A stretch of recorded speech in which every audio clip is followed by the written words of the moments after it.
Ladies and gentlemen, introducing Jungkook! Tumawa na lang tayo kasi gobyerno yan. Okay.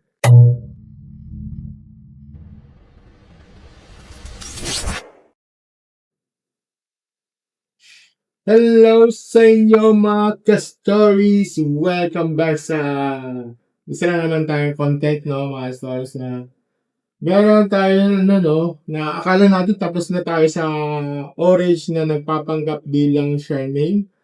So, akala natin hanggang langaw at avocado na lang ang abot ang kalokohan nito. Mga stories, no, may nangyari na, na pinaka-unexpected ng plot twist sa buong viral trend na to, no. Well, mayroong sumali sa gobyerno. Gobyerno na to, Well, oo, totoo yun. Narinig nyo yun, no? At pumasok sa usapan itong DTI o Department of Trade and Industry. At, well, prangkan tayo, no? Madalas kapag sumasakay ang mga government agencies sa mga viral internet memes, no? Nagmumukhang pilit, bumumukhang corny, at straight up cringe, yung tipong, sino nga? Tumawa na lang tayo kasi gobyerno yan, okay. Pero makinig ka na. Ito, makinig no. Ito itong ginawa ni Dite, sorry. Pero itong ginawa ni Dite Region 2 na to, no. Well, solid, witty, at higit sa lahat, may laman, okay? Ginamit niya yung kababawan ng internet para magbigay ng seryosong mensahe tungkol sa negosyante at online sellers na mahilig mag-invento sa label ng produkto nila, okay? Kaya kung ikaw ay mahilig bumili online, okay?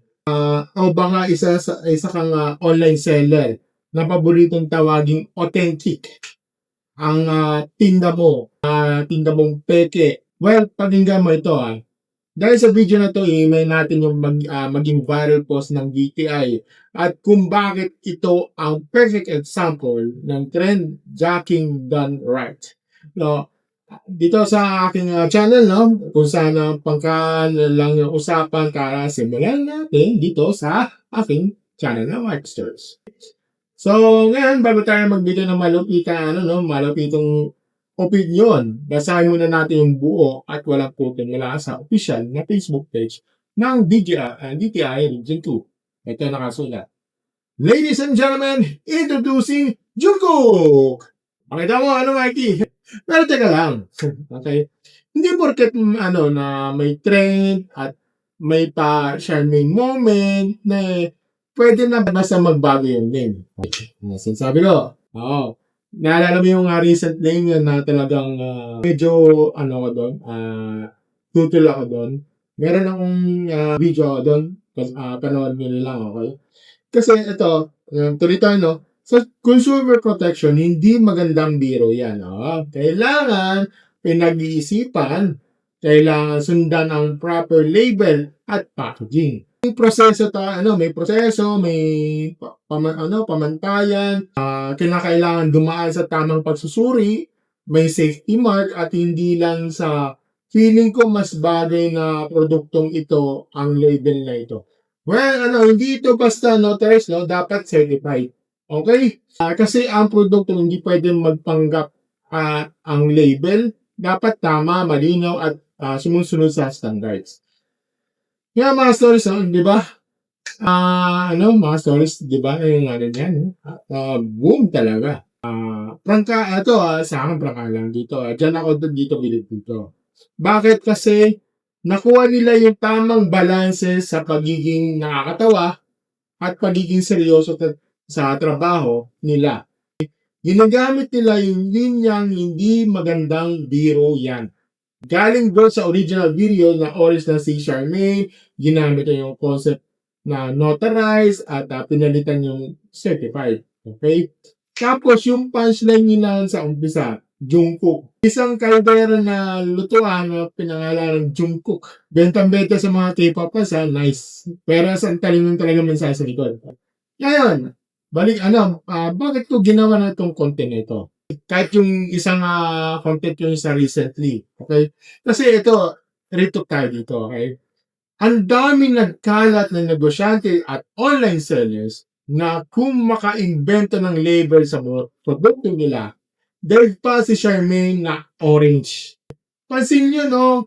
Buksan nyo yung mga shopping apps ngayon. Ang dami. Ang dami prutas sa pagka ng label ay 100% organic. Pero may tinanong mo kung may certification ng Department of Agriculture? Wala. Ang daming nagbebenta ng appliances na lutuan na jungkok daw kung ano-anong cute na pangalan nakasulat heavy duty o safe to use. Pero nawala man lang ICC mark o PS mark. Pag inuwi mo sa bahay, naasa mo sa kalan, masusunog, pati kusina mo. Di ba? Kaya itong important detail na to, na gustong i-amplify dito sa aking channel, no? Ang label, hindi yan para maging feeling cute ka.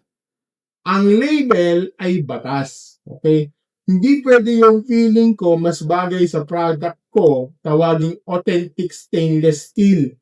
Hindi porket nagmumukhang stainless na, baka unang hugas pa lang, kalawangin na yan. Okay? Hindi porket nilagyan mo ng sticker ng FDA approved, pwede mo nang ipahid sa mukha ng tao yung tinda mong medyo set, di ba? Ito yung sa Kobe Biscuit ni Bayat, no? Nakakatawa kapag ang orange siya pag nagpapanggap na Charmaine. Pero sa totoong buhay, kapag ang peking produkto nagpanggap na original, buhay, kaligtasan, at pera sa consumer ang nakasalalay, hindi magandang biro yan, ika nga ng DTI. Isa pang ang gusto kong i-highlight dito sa salitang certified, di ba? Ito sa video ni Charmaine, kailangan daw ipanotaryo. Well, nakakatawa din naman sa meme, no? Pero sa negosyo kasi, walang kwenta ang notaryo kung hindi pumasa sa quality control. Ang daming online shops ngayon na gagaling gumawa ng sarili nilang certificate of authenticity. Piniprint lang sa piece of print sa kanto para lang magmukhang legit. Basta bilang mga mamimili, kailangan maging matalino na tayo. Huwag tayo magpapadala sa mga pa-cute na marketing, diba? Huwag tayo bumili sa porket viral or porket nakakatawa yung pangalan. So, ito, kahit at the end of the day, kapag sumabog ang binili mong power bank na certified raw, o kapag nagka-allergy ka, binili mong sabon na organic daw, diba? Hindi mo mahabol ang nagbebenta sa iyo kung hindi sila rehistrado na walang tamang label. At sasabihin lang nila sa iyo, pasensya na po, marketing strategy lang. Oh my goodness. Marketing strategy lang. Pasensya na daw. Kaya salita ako sa mga social media na region ng hitay dito, no? Sa dami ng government agencies na nagpapakalat ng boring infographics na hindi naman binabasa ng mga tao. Eto kayo, sumakay sa meme. Pinatawan tao, pero tumatak ang mandato ninyo. So, ganito dapat ang communicate ang gobyerno sa mga tao. Mabilis, nakaka-relate, may mga ngiping, di ba? Hindi lang puro warning na parang nobela na wala nang gustong magtaka. Dito, simple lang ang mensahe. Huwag niyong lokohin ang mga mamimili. At para sa mga sellers at pasaway na nanonood dito, tigilin niyo na ang pagiging Charmaine ng mga produkto niyo.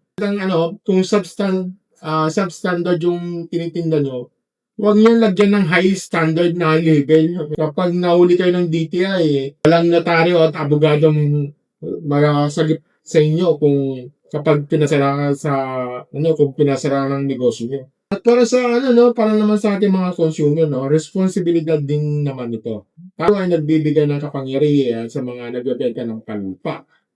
Kung alam mong masyadong too good to be true ang pangalan ng presyo ng isang gamit, huwag mo nang patusin. Matuto tayong maganap ng tamang resibo, tamang safety marks, at tamang certification. Dahil sa totoong mundo ng consumer rights, walang lugar na mga magpapanggap. Okay?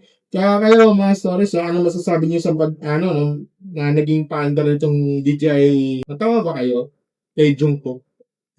Natural. Nice. May reason ba kayo bumili ng isang produkto na ang ganda ng label pero pagdating sa inyo, parang scam, di ba?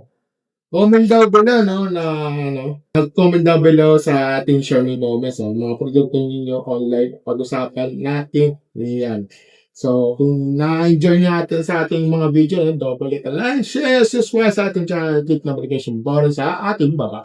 As always, mga stories, thank you and have a great night with stories. Bye.